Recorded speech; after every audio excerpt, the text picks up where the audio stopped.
तो आज गोपियां मिलकर के बोली महाराज मुझे चौथे नंबर के लग रहे हो तुम। बोले कैसे? क्योंकि तुमने बंसी बजा करके बुलाया है, हमारा घर बार छुड़ा दिया है, और जब हम यहाँ आए तो अब तो छोड़ के भाग गए हो। एक रुद्रोही पर नहीं तो क्या है? आज भगवान हाथ जोड़ गए गोपियों से, अरे क्षमा करना देवी, आज रास की तैयारी हो रही है। जैसे ही सती माता रास में जाने के लिए तैयार हुई, बोले कहाँ जा रहे हो? कि सही लूंगी सारी, कि सही लूंगी सारी जुदाई की रतियां। जय हो। लेकिन ऐ श्याम कि अब न करूंगी बिहार तो से बतियां, अब न करूंगी बिहार तो से बतियां, अब न करूंगी बिहार तो से बतियां। सही लूंगी सारी, सही लूंगी सारी जुदाई की रतियां, सही लूंगी सारी जुदाई की रतियां, अब न करूंगी बिहार तो से बतियां, अब न करूंगी बिहार तो से बतियां, अब न करूंगी बिहार तो से बतियां। जय जय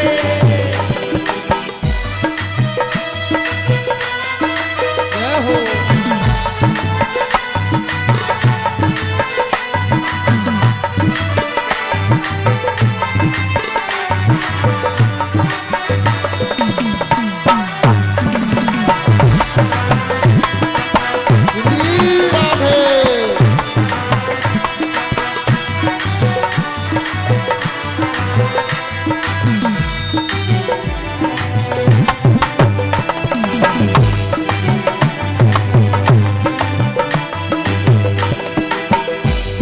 लगाई दिल भर माया, प्रीत लगाई दिल भर माया, कान्हा तू एक दिन नहीं आया, कान्हा तू एक दिन नहीं आया, क्योंकि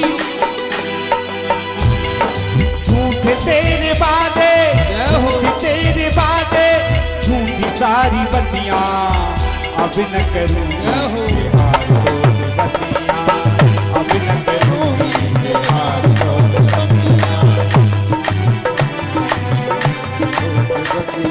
जय जय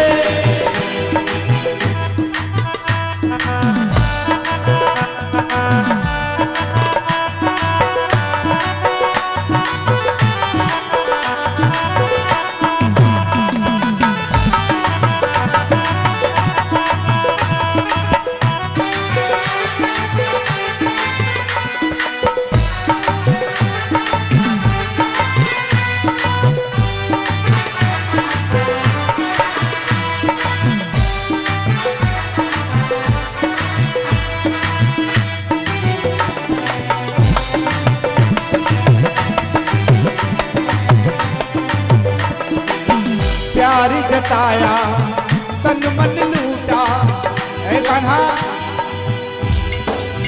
प्यार जताया हाँ तन मन लूटा, बेदर्दी ने ऐसा लूटा, बेदर्दी ने ऐसा लूटा, क्योंकि सीधी तेरी राधा,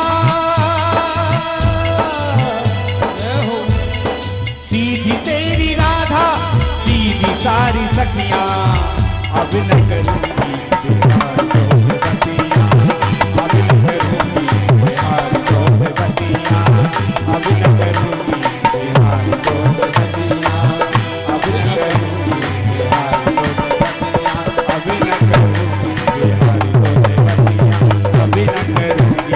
बिहार तो से बतियां, अब न करूंगी बिहार तो से बतियां, अब न करूंगी बिहार तो से बतियां, अब न करूंगी बिहार तो से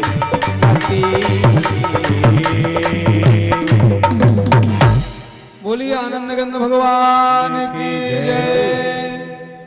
आज सती माता तैयार होकर जा रही हैं। भोलेनाथ बोले कहाँ जा रही हो देवी? बोले महाराज आज हम रास में जा रहे हैं। भोलेनाथ बोले देवी रास में तो हमें भी जाना है। माता जी कहने लगी महाराज रास में तुम्हें जाना तो है, लेकिन पता है रास में पुरुषों का प्रवेश वर्जित है। वहां तो सिर्फ माताएं जा सकती हैं। भोलेनाथ बोले देवी ऐसा करो कि हमें माता बना दो। अरे बोले ऐसे कैसे बना दो? बोले महाराज देवी कैसे भी करो, अब हम रास में तो जाएंगे। आज भोलेनाथ सती माता से हाथ जोड़ के कहने लगे हैं, कोटि कला परिपूर्ण है बाको, रास सती हम देखन चाहें। ओ बोली सती हंस को शिव से, पुरुष प्रवेश वरास में। बोले महाराज हम खूब ले चले, लेकिन पुरुषों का प्रवेश रास में नहीं है, हम नहीं ले जा सकते हैं। वो नहीं देवी मुझे तो चलना है। हे लोले लोचन लाल लसे, अब जो भी करो देवी नार बनाई। और सोने की होती तो का करती, ये बांस की जाई महार जाई। अरे जब ये बंसी बजती ना देवी मुझ पे रहा नहीं जाता है। अगर ये सोने की होती तो क्या करती, है बांस की होकर के तो इतना जीना हराम कर दिया इसने। अनेक बार समझाया, लेकिन जब भोलेनाथ नहीं मान रहे हैं तो सती माता बोली ठीक है महाराज नहीं मान रहे हैं तो चलो बना देते हैं। अब तो सती माता भगवान शंकर का श्रृंगार कर रही हैं। बिंदु के बिंदु त्रिपुंड हटाकर, अब भोलेनाथ त्रिपुंड लगाते हैं ना, तो माता जी ने कहा कि त्रिपुंड मिटा दिया, और जो गोल बिंदी है बोले ये तुम्हारी बिंदी है। बिंदु की बिंदी त्रिपुंड हटाकर, और नांग लपेट की बेन बनाई। नांग की तो महाराज बेन बना दी है। और गंगा के नैनन नीर बहे। भोलेनाथ बोले देवी गंगा जी कहाँ ले जाओगी? अब बोले गंगा जी तो हमें कहीं ना कहीं व्यवस्थित करना पड़ेगा। बोले तुम्हारे नेत्रों से कर देंगे, इसलिए नई बहू है इतनी खुशी के आंसू में रो रही है। कहते हैं दुख के आंसू होते हैं, खुशी के आंसू होते हैं। भगवान को देखकर इतना खुश है कि उसे खुशी के आंसू बह रहे हैं। गंगा के नैनन नीर बहे, और त्रिशूल को जूड़ा सजो है सजाई। आज त्रिशूल से तुम्हारा जूड़ा बांध दिया है। भोलेनाथ बोले डमरू कहाँ जाएगी? बोले इसको भी व्यवस्था करते हैं। ढोलक काम करे डमरू, डमरू को महाराज ढोलक बना दिया है। ढोलक काम करे डमरू, मृग छाल को सोया लियो है सजाई। आज मृगछाल का महाराज ओढ़नी ओढ़ ली, नई बहू है ओढ़नी ओढ़ के आई है। और सोने की होती तो का करती, हे बांस की जाई महाहरी जा। आज भोलेनाथ तैयार होकर कहाँ पहुंचे हैं? भगवान के रास में पहुंच जाते हैं। आज जैसे ही रास में प्रवेश हो गया है, आज भगवान रास में पहुंच गए हैं और सारी गोपियां रास में हैं। तो भगवान शंकर तो बन के आए, छिपे छिपे घूम रहे हैं, ऐसा ना पकड़ जाए। क्योंकि चोरी से आता है ना तो वो चोर कैसा ही छिपता है। मान लीजिए ट्रेन में टिकट ना हो किसी के पास, और टीटी सामने, टीटी ना हो, कोई काला कोट पहले सामने आ जाए, बोले भैया टीटी है हम बता देना, चाहे वो टीटी नहीं हो वैसे ही काला कोट पहन के आ गया हो। क्योंकि उसको भय रहता है अंदर से कि मेरे पास टिकट नहीं है, सभी टीटी दिखते हैं उसको। तो इसी प्रकार भगवान शंकर छुप रहे हैं। सती माता बोली सुनो छुपो नहीं, पकड़ जाओगे, तुम तो अच्छे से चले जाओ मेरे साथ में, तुम चिंता ना करो, पहचान में नहीं आ रहे हो कि तुम पुरुष हो। आज भगवान समझ गए हैं कि भोलेनाथ आ गए हैं, चलो आज भगवान बोले सुनो देवी आज सब लोग लाइन से खड़ी हो जाओ, सबकी मैं हाजिरी भरूंगा कौन कौन सी गोपी आई है। भोलेनाथ बोले सती माता से क्यों देवी हाजिरी रोज ही भरती है कि आज ही भर रही है? बोले हाजिरी का कार्यक्रम तो आज ही चालू हुआ है। हाँ हाँ भोलेनाथ समझ गए ये भी नहीं मानेंगे और हम भी ऐसे हैं कि हम भी जाएंगे नहीं यहाँ से। भोलेनाथ विचार कर रहे हैं कि जब हाजिरी भरेंगे तो आगे शुरू करेंगे, हम पीछे खड़े हो जाते हैं, नंबर ही नहीं आएगा हमारा। तो अब तो भगवान ने 2-4 हाजिरी भरी और जैसे ही निकले, अब भगवान बोले आज मेरा ऐसा मन है कि मैं पीछे से हाजिरी भरूं। अब तो भोलेनाथ बोले अच्छा आज पीछे से शुरू हाजिरी शुरू हो रही है। भोलेनाथ जाकर के बीच में लग गए, चलो जब तक आएंगे जब तक आगे बढ़ जाएंगे हम। आज भगवान ने जैसे ही पीछे से भरी, भगवान दो चार भरी, भगवान बोले आज मेरा मन है कि बीच से भरूं मैं। अब तो भगवान शंकर आगे आगे और भगवान पीछे जा रहे हैं। अब तो भगवान समझ गए कि जाने वाले नहीं है, भोलेनाथ ठान के आए हैं कि हम आज रास देख करके जाएंगे। तो आज दिव्य महाराज रास रच रहा है। सारी जितनी गोपियां हैं उतने कृष्ण हैं और वृंदावन में रास रच रहा है। रास रचो है, रास रचो है, यमुना पुलिन पे कान्हा रास रचो है। रास रचो है, रास रचो है, यमुना पुलिन पे कान्हा रास रचो है। रास रचो है, रास रचो है, यमुना पुल पे कान्हा रास रचो है। रास रचो है, रास रचो है, यमुना पुलिन पे कान्हा रास रचो है। रास रचो है, रास रचो है, यमुना पुल पे कान्हा रास रचो है। जय हो लालधारी भगवान की जय जय।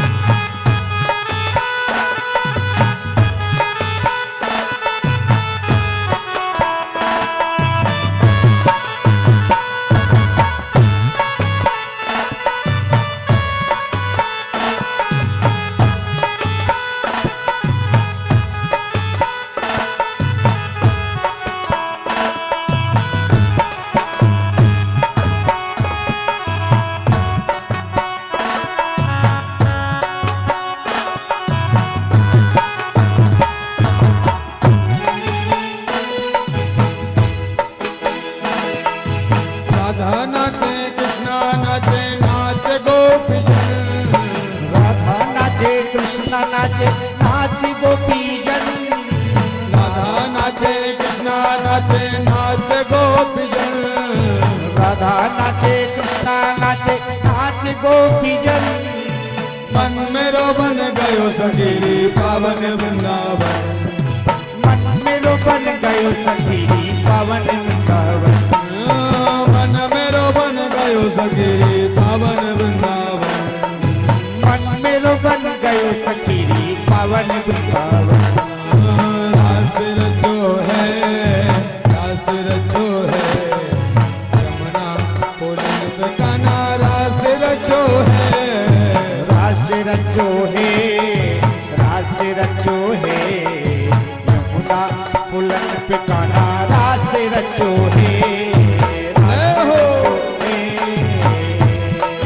जय हो लालधारी भगवान की जय हो।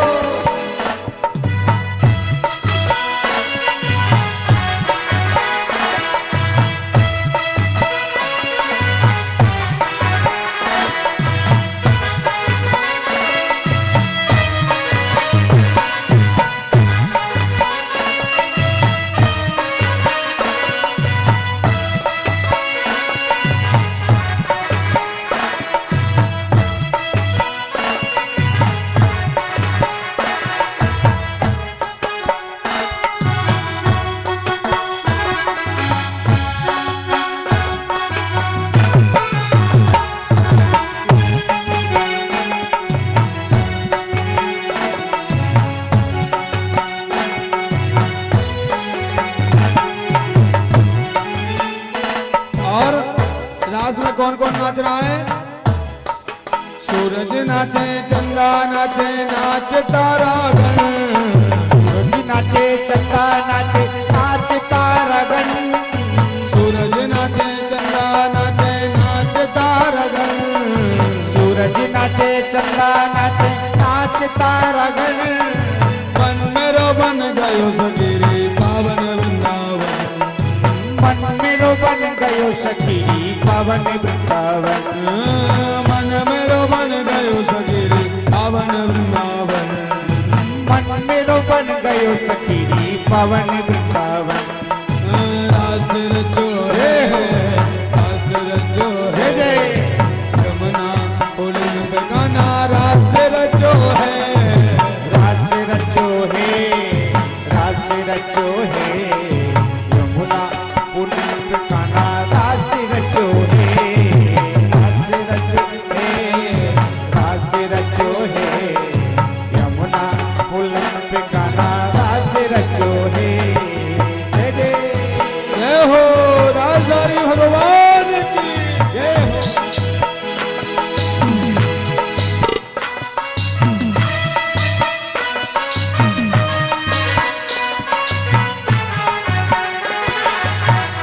जय हो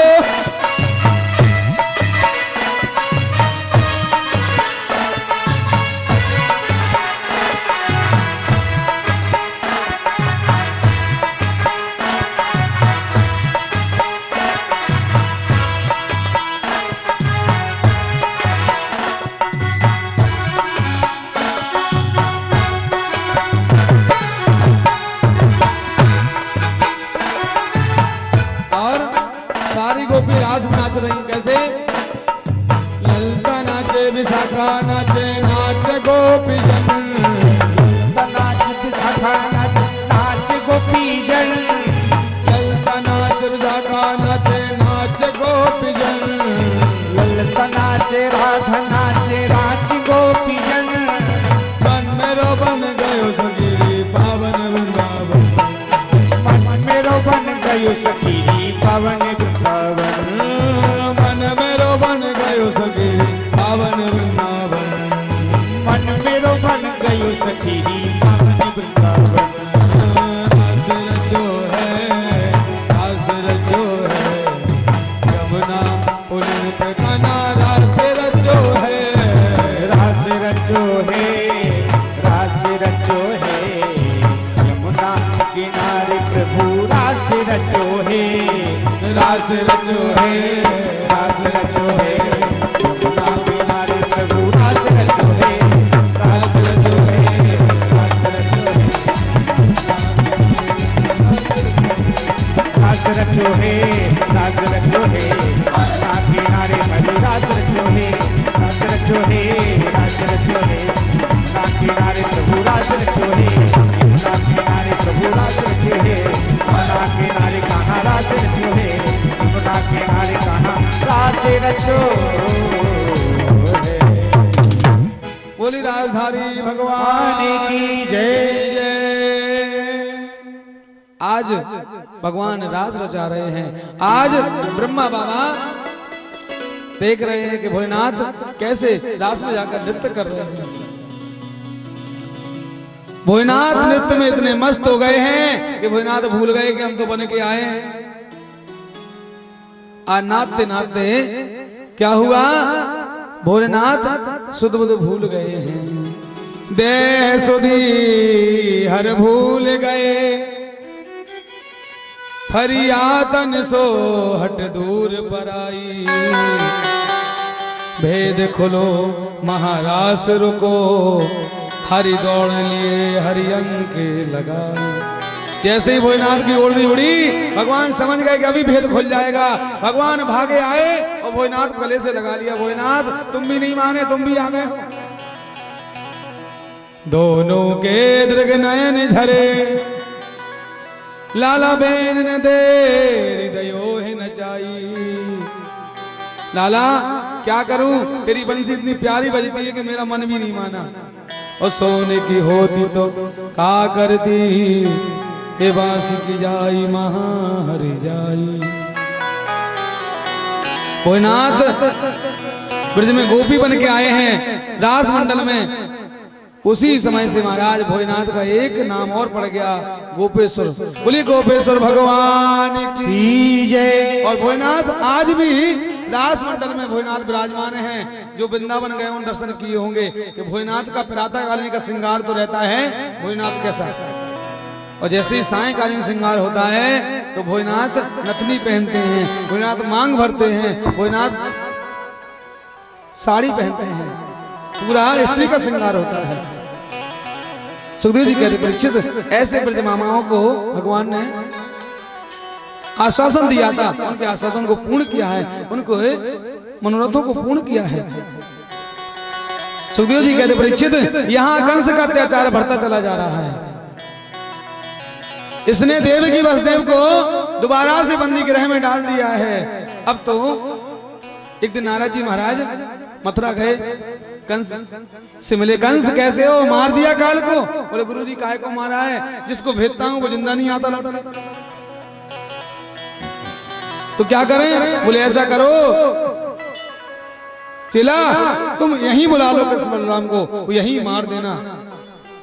हाँ गुरुजी आपने सही बताया है। अब तो नारद जी कह करके चले गए हैं। धनुष कंस ने मेला लगाया है और आज जिससे कहता है कि तुम कृष्ण बलराम को लेने जाओ, सब मना कर देते, महाराज मैं नहीं जाऊंगा। क्यों? बोले जो मथुरा वृंदावन गया है लौट के नहीं आया है।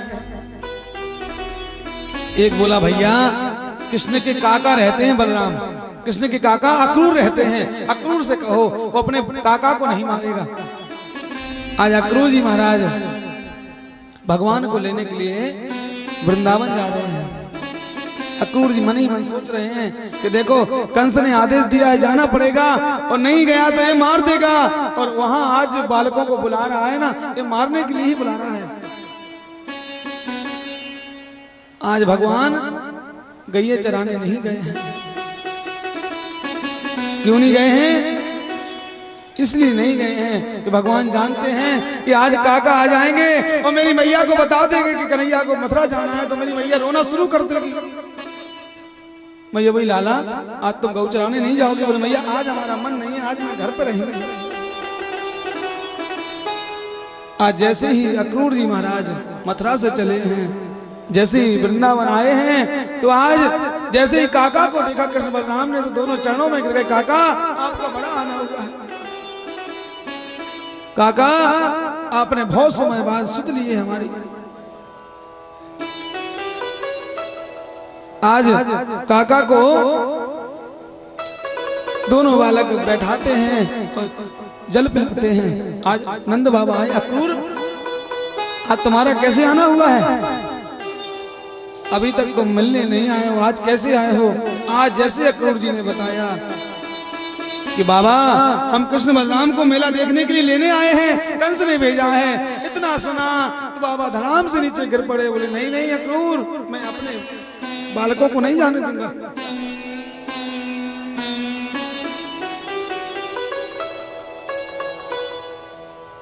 अक्रूर तुमने सोच कैसे रखा है कि मैं अपने बालकों को जाने दूंगा? आज बाबा रोने लगे हैं। भैया ने पूछा बाबा ये अक्रूर कैसे आया है? बाबा बोले मेहर ये कृष्ण बलराम को लेने के लिए आया है।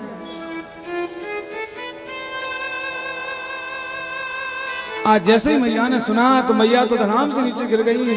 बाबा तुमने सोच कैसे लिया सपने में अपने कृष्ण बलराम को मथुरा जाने दूंगी? वो दुष्ट के पास वो मार देगा। बाबा मैं नहीं जाने दूंगी। आज जैसे ही कन्हैया माँ से मिलने गए तो माँ ने आज कन्हैया को पकड़ के बैठा लिया। कन्हैया यहाँ तुम जानते हो अक्रूर कैसे आता है? बोले हाँ माँ मुझे मेला देखने के लिए जाना है। नहीं नहीं मेरे लाला तुम मेरे हो तुम, मैं ऐसे कैसे जाने दूं? लाला तुम मेरे हो, मैं तुम्हें ऐसे कैसे जाने दूंगी यहाँ से? बोले मैया मैं कहाँ जा रहा हूँ? अरे मेला देख करके लौट के आ जाऊंगा। बोले नहीं कन्हैया मैं तुम्हें नहीं जाने दूंगा। आज कन्हैया दाऊ दादा से कहे दादा बस यही भय था कि मैया को पता न चल जाए, और मैया को पता चल गया तो अब मेरी मैया चुप नहीं बैठेगी। माँ का तो हाल बुरा है। भैया बुरा तो होने वाली बात है, इसके प्राण जा रहे हो उसका हाल बुरा क्यों नहीं होगा?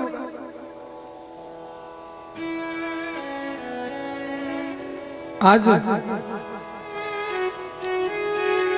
पूरे ब्रज में बात फैल गई कि कृष्ण बलराम मेला देखने के लिए कल मथुरा जा रहे हैं। अब तो महाराज पूरे ब्रज में सुखदेव जी कहते परीक्षित उस दिन चूल्हा नहीं जला रात में। सभी रो रहे हैं कि आज कल मेरा श्याम चला जाएगा, फिर मेरा क्या होगा। गोपियां अलग रो रही हैं। ऐसा लग रहा है जैसे पूरे ब्रज में महाराज शोक सभा फैल गई हो कन्हैया के जाने की। एक गोपी कह रही कन्हैया, दूसरी गोपी से मैंने विचार कर रही है, बहन अगर श्याम चला गया तो हम किसके सहारे जिएंगे ये बताओ। आज दोनों भाइयों ने काका को भोजन कराया, काका के चरण दाबे हैं और चरण दाबने के बाद आज जैसे ही अंदर पहुंचे तो आज मैया बोली कन्हैया भोजन कर लो। भगवान बोले मैया मुझे भूख नहीं है। आज मैया को थोड़ी थोड़ी बात भी कन्हैया की दूरी महसूस हो रही है कि मेरा कन्हैया मुझसे दूर जा रहा है। आज भगवान ने क्या किया, अपने हाथ से अपना बिस्तर लगा लिया है। आज मैया देख रही है कि देखो इसने आज से पराया कर दिया, कल तो जब जाएगा सो जाएगा, लेकिन आज से इसने मुझे पराया कर दिया है।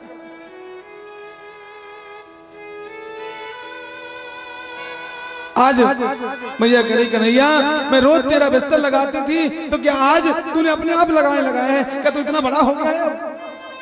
सही है कन्हैया, अब तू दूर जा रहा है ना, तू आज से मुझे पराया कर रहा है। आज मैया कन्हैया कहते मैया सिर्फ परसों की बात है, परसों तो मैं लौट के आ ही जाऊंगा, लेकिन आज मैया को तो एक पल की सब्र नहीं है। भगवान लेट जाते हैं तो मैया आज सर पे हाथ फेर रही है। पूरी रात हो जाती है। सुबह कन्हैया जागे, जिस जगह मैया बैठी थी उसी जगह मैया बैठी मिली है। तो मैया की आंख लाल है, झरझर आंसू बह रहे हैं मैया की। वो माँ कैसे सो सकती है, इस माँ के प्राण जा रहे हो, वो माँ नहीं सो सकती। प्रातः कालीन बेला हुई है। कन्हैया रोज मैया से मक्खन मांगते थे, आज मैया से कन्हैया ने कुछ नहीं मांगा। स्नान किया है, तैयार हो गए हैं। आज जैसे ही नंद महल के बाहर निकले तो भीड़ लगी है नंद महल के बाहर। गोपी ग्वाल सब रोते हैं, कन्हैया तुम कैसे चले जाओगे मुझे छोड़कर। एक गोपी कह रही है चुपके घर आकर के मृदु माखन मेरा चुराएगा कौन, बन कुंजन माध कदम्ब तले प्रिय राधिका मान बढ़ाएगा कौन। कन्हैया तुम जो माखन चुराने आते थे ना, ये हमें अच्छा लगता था, तो इसीलिए तो हम तुम्हारे लिए माखन रखते थे कि तुम आओगे चुराओगे, हमें अच्छा लगता था कन्हैया। तो तुझे पता है तेरी माँ से शिकायत करने इसलिए हम आते थे क्योंकि तेरे दर्शन मुझे हो जाते थे, इसलिए हम अंदर आते थे। रस बरसनी बंसी बजा करके ललिता रंग रानी बुलाएगा कौन, ब्रजराज वियोग के आवस में नख पे गिरिराज उठाएगा कौन। अगर इंद्र ने क्रोध कर दिया तो कौन गिरिराज पर्वत उठाएगा, कौन रक्षा करेगा। कन्हैया तुम ऐसा कर रहे हो। आज ग्वालवाल रो रहे हैं। नंद बाबा बोले ग्वालवालों तुम ना रो, हम कन्हैया के साथ चलेंगे। आज भगवान कह रहे हैं देवी हम परसों तो आ जाएंगे, लेकिन परसों की सबर किसको है। एक गोपी कह रही है जा रहे हो तो जाओ कन्हैया, लेकिन इतना खबर सुनते जाना, सात प्राणों को भी लेते जाना। कन्हैया जा रहे चले जाओ, लेकिन इन प्राणों को मेरे साथ ले जाना। भगवान बोले देवी परसों आ जाओ। तो एक गोपी कह रही है इंतजार करेंगे तुम्हारा, ओ भूल न जाना ये प्यार हमारा। कन्हैया हम तुम्हारा इंतजार करेंगे, हमारे प्यार को तुम भूल मत जाना गोविंद, क्योंकि हमने तुमसे प्रेम किया है, तुम्ही को चाहा था गोविंद। एक गोपी कह रही है बहन हम इससे क्या कहें जब हमारा प्रेम ये अक्रूर है ना, जो ये अक्रूर नहीं, एक क्रूर बन के आया है जो हमारे प्रेम को लेकर के जा रहा है यहां से। एक गोपी कह रही है, सुख सारा हमारा उजाड़ दिया, दुख दारुण दैन दिए जा रहा है, ओ ब्रजनाथ को साथ लिवा करके है हमें अनाथ किए जा रहा है। अरे ये जो है ना क्रूर है ना, ये हमें अनाथ कर रहा है। रथ कौन कहे बड़वान ले, ए वज्र सिदूल लिए जा रहा है, और कहता है कौन अक्रूर से अति क्रूर प्राण लिए जा रहा है। अरे इसका गलती से किसी ने अक्रूर नाम रख दिया है, ये तो क्रूर है, इसमें अक्रूर नाम का लक्षण है ही नहीं। ये जानता कि दर्द हो रहा है तो ये लेने नहीं आता मेरे कन्हैया को, ये लेने आ गया, इसका मतलब ये अक्रूर है, इसका नाम तो क्रूर होना चाहिए। एक गोपी कह रही, बहन कैसे भी करके रोक लो, ये चला गया तो फिर लौट के नहीं आएगा, क्योंकि छली आए जहां जाता वहीं जाकर के मन मोह लेता है। भगवान बोले, देवी मैं परसों आ जाऊंगा। एक गोपी कह रही, मैं जानती हूँ मथुरा की गोपियां कैसी हैं, वो तुझे आने नहीं देंगी यहाँ, वह आने न देंगी कदापि यहाँ, नित्य नाना प्रकार से मान करेंगी, और रस लोभी मलिंद के आनन में अरविंद की बिंद समान करेगी। गोविंद मैं जानती हूँ जहां तुम्हें प्रेमी मिल जाते हैं तुम वो छोड़ करके नहीं आते हो। कन्हैया मैं आपसे निवेदन करती हूँ आप यहाँ से मत जाओ। आज भगवान खूब समझा रहे हैं लेकिन गोपियां नहीं मान रही। क्यों? क्योंकि इनका प्रेम भगवान से जुड़ा है।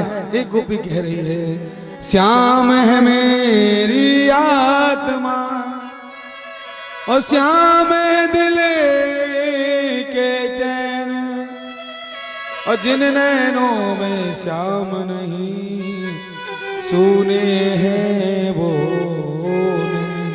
एक गोपी करी, बहन अगर हमारा प्रेमी जाने से खुशी है तो जाने दो, क्योंकि जाने में अगर मेरे प्रेमी खुशी है तो उसको सतत छोड़ दो, उसको जाने दो। कह रहा ना परसों आ जाएगा, इसमें कह दिया। आज सारी गोपी रो रही हैं। एक गोपी तो महाराज रथ के आगे लेट गई। रथ आगे परी अनेक युवती, अनेक गोपियां रथ के आगे लेट गई हैं। कन्हैया तुम्हें जाना है तो मेरे ऊपर चढ़ा दो और तुम चले जाओ, लेकिन तुम मेरे जीते जी नहीं जा पाओगे यहां से। तभी राधा रानी ने कहा, नहीं नहीं जाने दो। वो अगर जाने में खुश है, अगर किसी को जबरदस्ती अपने पास रखना अगर प्रेम है तो जब दुखी रहेगा तो उसको अच्छा नहीं लगेगा। अरे जाने दो इसको, जहां स्वतंत्र है अपने प्रेम को स्वतंत्र छोड़ दो। ये परसों कह रहा है तो परसों लौट करके आ जाएगा। आज भगवान सभी गोपियों से विदाई दे रहे हैं, परसों आ जाऊंगा। भगवान रथ में बैठ गए हैं और कह रहे हैं, कृष्ण लेते हैं ब्रज से विदाई के, मैया मोह याद ना करे। लेते हैं ब्रज से विदाई के, मैया मोह याद ना करे। लेते हैं ब्रज से विदाई के, मैया मोह याद ना करे। कृष्ण लेते हैं ब्रज से विदाई के, मैया मोह याद ना करे। लेते हैं ब्रज से विदाई के, मैया मोह याद ना करे। कि मैया मोह याद ना करे, कि मैया मोह याद ना करे। कि मैया मोह याद ना करे। कृष्ण लेते हैं ब्रज से विदाई के, मैया मोह याद ना करे। कृष्ण लेते हैं ब्रज से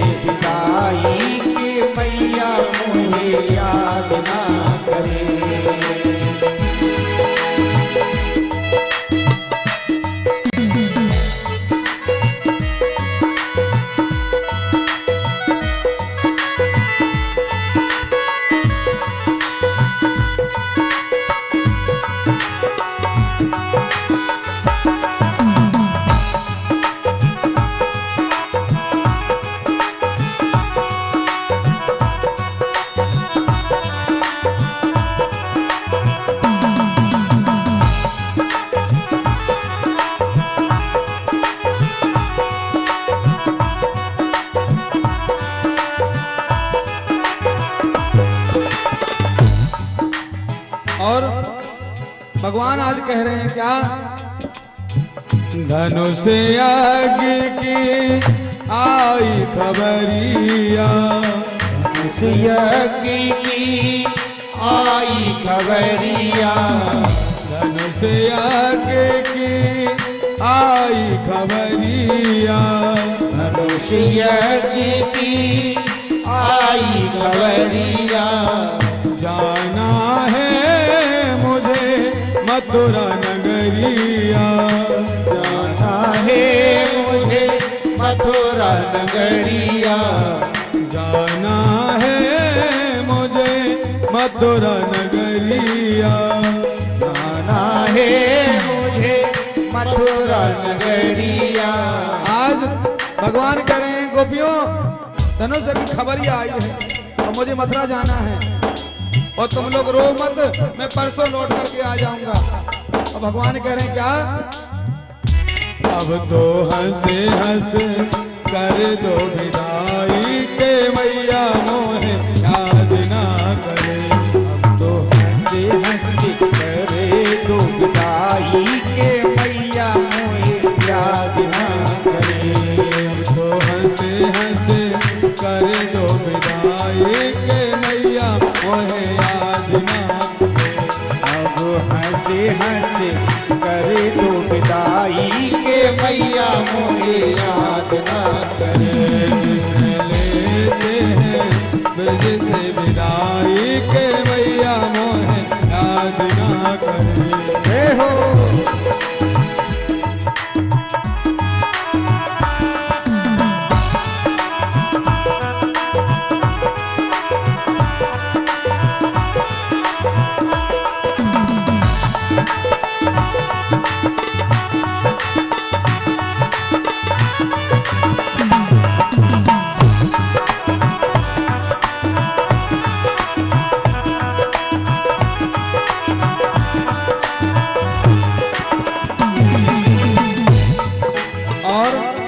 आज भगवान पे भी नहीं रहा जा रहा है और भगवान भी आज रोने लगे हैं।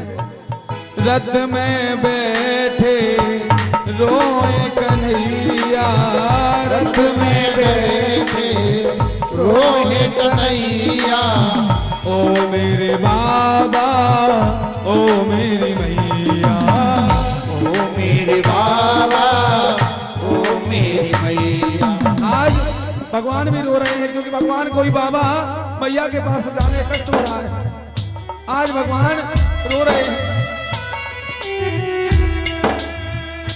रथ में बैठे रोए कन्हैया, ओ मेरे बाबा ओ मेरी मैया, ओ मेरे बाबा ओ मेरी मैया। आज भगवान कह रहे हैं मैया तुम्हें लग रहा है मैं खुशी जा रहा हूं, नहीं नहीं मैया, जैसा तुम्हें कष्ट हो रहा है वैसा हमें भी बुरा लग रहा है। और कह रहे हैं भगवान क्या? कान्हा सहना सकेगा जुदाई के मैया मोहे याद ना करे। कान्हा सहे ना सकेगा जुदाई के मैया मोहे याद ना करे। कृष्ण लेते हैं ब्रज से जुदाई के मैया मोहे याद ना करे। कृष्ण लेते हैं ब्रज से जुदाई के मैया मोहे याद ना करे। जय जय।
तो महाराज राधा रानी भी रो रही है।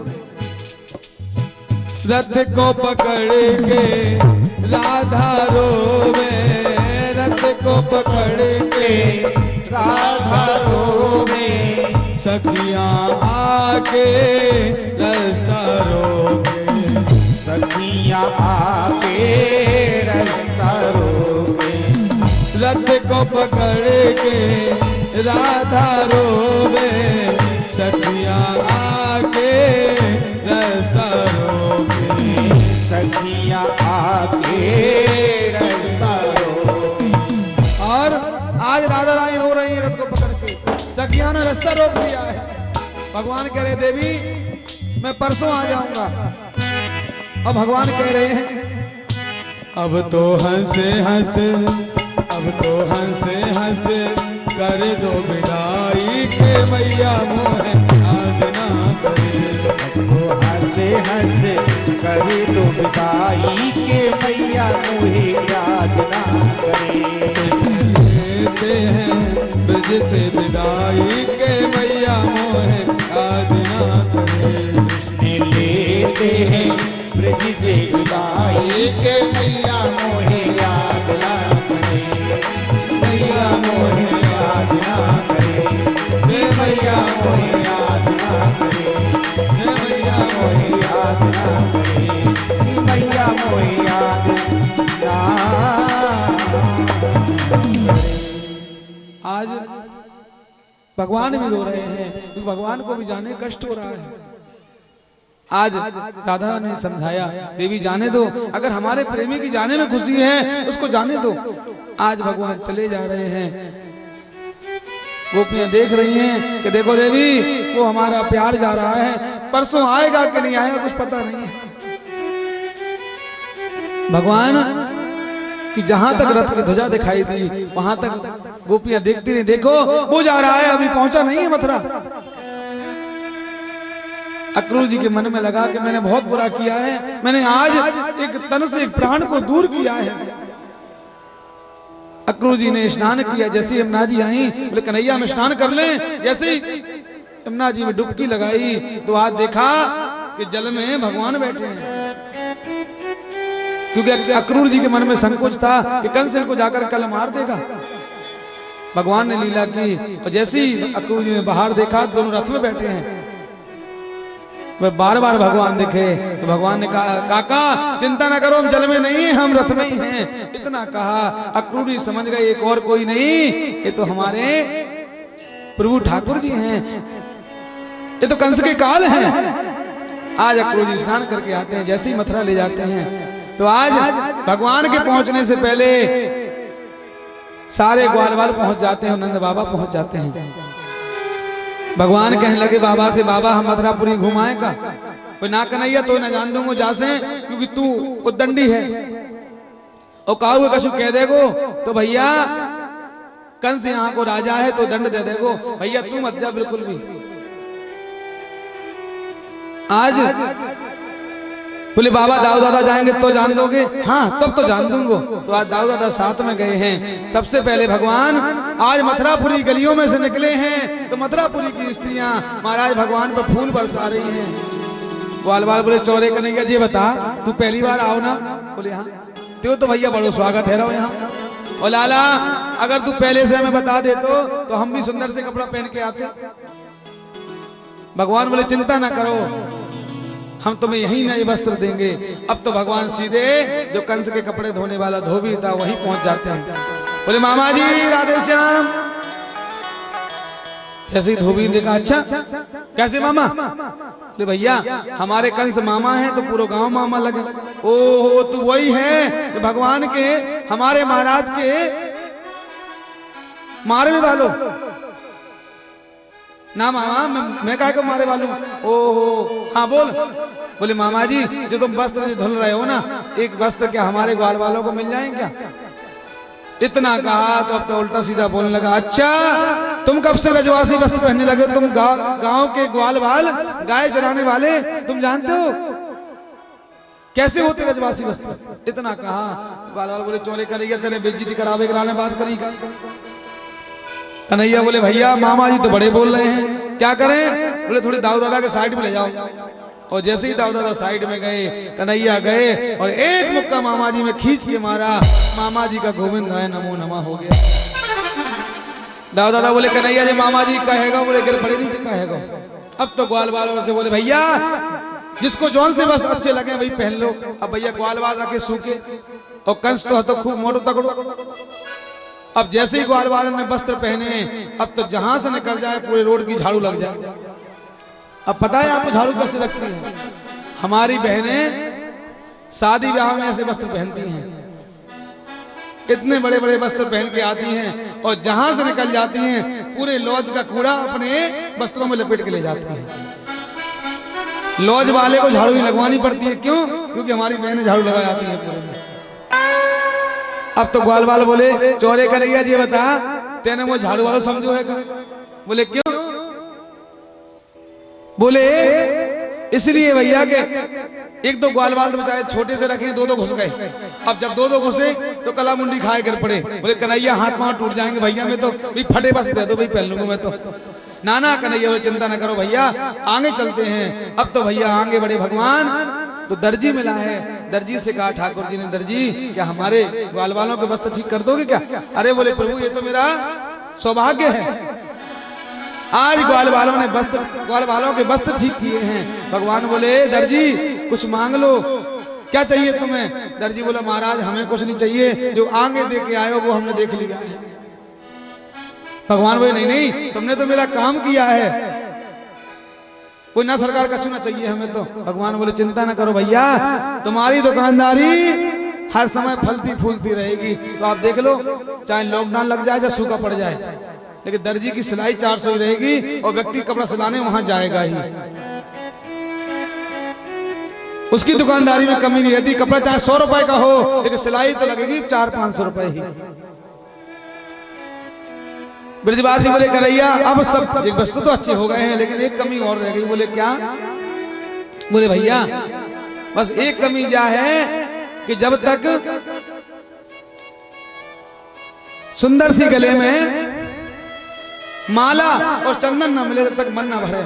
अच्छा तो चंदन चाहिए? बोले हाँ हमें चंदन चाहिए। अब तो महाराज भगवान आगे जा रहे थे तो सबसे पहले महाराज सुदामा नाम का माली मिला है। बोले भैया क्या हमारे ब्रजवासियों को माला पहना दोगे? अरे बोले भैया ये हमारा सौभाग्य है, आज सुदामा नाम के माली ने माला पहनाई है। भगवान ने उसको विशुद्ध भक्ति का आशीर्वाद दिया है। ब्रजवासी बोले भैया चंदन और मिल जाए तो सब काम बन जाएगा। अब तो वहां महाराज एक कुब्जा है जो कंस के लिए चंदन घिस के ले जाती है। आज कुब्जा को देखा तो भगवान ने आवाज लगाई अरे सुंदरी। ग्वाल वाल बोले चोरे कन्हैया जब तो सुंदरी कहां से दिख रही है, जब सबरी तो टेढ़ी रखी है और तू अटपटी बात करे भैया। बोले भैया अगर सुंदरी ना आए तो हम सुंदरी बना देंगे जाए। आज जैसे ही वो कुब्जा आई तो भगवान ने पूछा देवी तुम कहां जा रही हो और क्या ले जा रही हो? तो वो कुब्जा कहने लगी है दास्यस्महं सुंदर कंस सम्मता त्रिविक्रनामा हनुलेप कर्मणि। महाराज मैं कंस की दासी हूँ और महाराज कंस को हमारे हाथ का चंदन घिसा हुआ बहुत पसंद है। क्यों? कुब्जा कमजोर है और जितना कमजोर हाथ से चंदन घिसोगे ना उतना चंदन बहुत अच्छा घिसेगा, और जहां तुमने जोर लगा दी तो महाराज मोटा चंदन घिस जाएगा, वो अच्छा नहीं होता। अच्छा देवी कंस के लिए ले जा रही? बोले हाँ। तो बोले क्या चंदन हमारे को लगा दोगी? अरे बोले महाराज ये हमारा सौभाग्य है जो हमारे हाथ का चंदन आपके मस्तक पे लगेगा तो मेरे जीवन धन्य हो जाएगा। आज सारा चंदन भगवान को ग्वाल वालों को लगा दिया। ग्वाल वाल बोले चोरे कन्हैया अगर जा आज कंस के दरबार में जाती जाए खूब धन मिलतो और तेने तो पूरा चंदन लगा लियो, अब बच्चों का जाके पास कछु देगो जाए ना देगो? अरे बोले या हम ऐसी वस्तु देंगे जो किसी ने नहीं दी होगी। आज भगवान ने अपने अंगूठे के पैर से इसके अंगूठे पे रखा पैर और एक ठोरी में हाथ मारा। महाराज जो टेढ़ी थी ये परम सुंदरी बन गई। भगवान बोले बताओ ग्वाल वालों मैंने सुंदरी कहा था तो उसको सुंदरी बना दिया है। भगवान ने ऐसी कुब्जा पर कृपा की है। अब तो जैसे ही भगवान आगे बढ़े हैं तो मथुरा के दरवाजे पर कंस ने एक महावत को मदरा पान करा के और खड़ा कर दिया है। आज भगवान बोले महावत से, भैया एक हाथी हटा दोगे क्या? अरे ऐसे कैसे हटा देंगे? आज भगवान बोले भैया जी मामा जी तो बड़े बड़बड़ कर रहे हैं, क्या करें? दाऊ दादा बोले भैया इनका भी गोविंदाय नमो नमः कर दो। अब तो जैसे ही महाभत को मारा है और हाथी को पकड़े घुमा करके धड़ाम से नीचे पटक दिया है, आज हाथी का गोविंदाय नमो नमः हो गया। उस हाथी के दोनों दांत तो खा लिए हैं। आगे बढ़े तुम्हारा धनुष रखा है, भगवान ने उस धनुष को भी तोड़ दिया है और हाथी के दांत दोनों भाई अपने कंधे पर रख करके कंस के दरबार में पहुंच गए हैं। अब तो महाराज जैसे ही आज कंस के पहलवानों ने देखा तो भगवान उसको पहलवान दिख रहे हैं और जो भगवान के भक्त बैठे हैं उनको भगवान भक्त रूप में दिख रहे हैं। गोस्वामी जी महाराज कहते हैं रामचरितमानस में, जागी रही भावना जैसी, जागी रही भावना जैसी, जागी रही भावना जैसी, जागी रही भावना जैसी, प्रभु मूरत देखी दिन तैसी, प्रभु मूरत देखी दिन तैसी, प्रभु मूरत देखी दिन तैसी, प्रभु मूरत देखी दिन तैसी।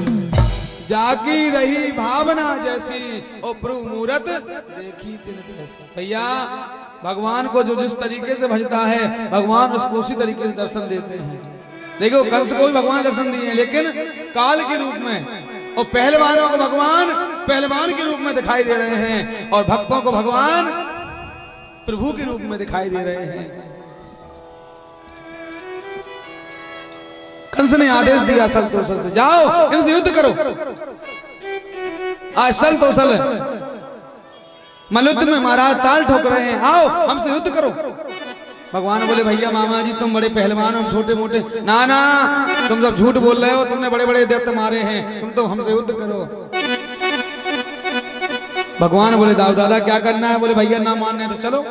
अब तो दोनों लोग उतर गए हैं।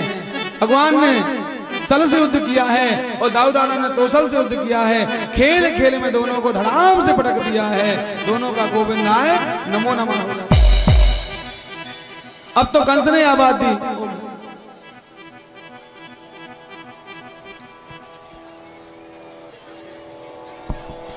बोली गौ माता की। निकल जाने दीजिए, निकल जाने दीजिए, आराम से निकल जाने, कोई दिक्कत नहीं है। बोली वृंदावन बिहारी की जय।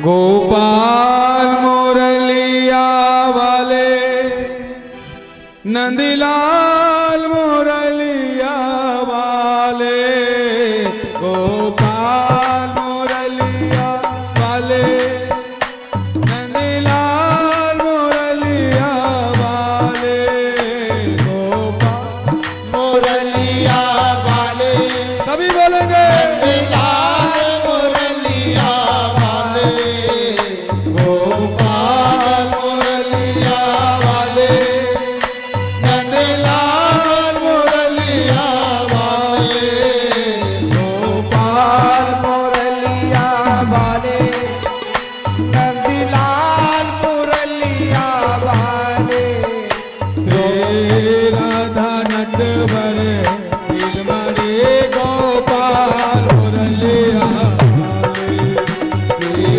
राधा नटवर गिरधारी गोपाल मुरलिया वाले, श्री राधा नटवर दिलमणि गोपाल मुरलिया वाले, श्री राधा नटवर गिरधारी गोपाल मुरलिया वाले।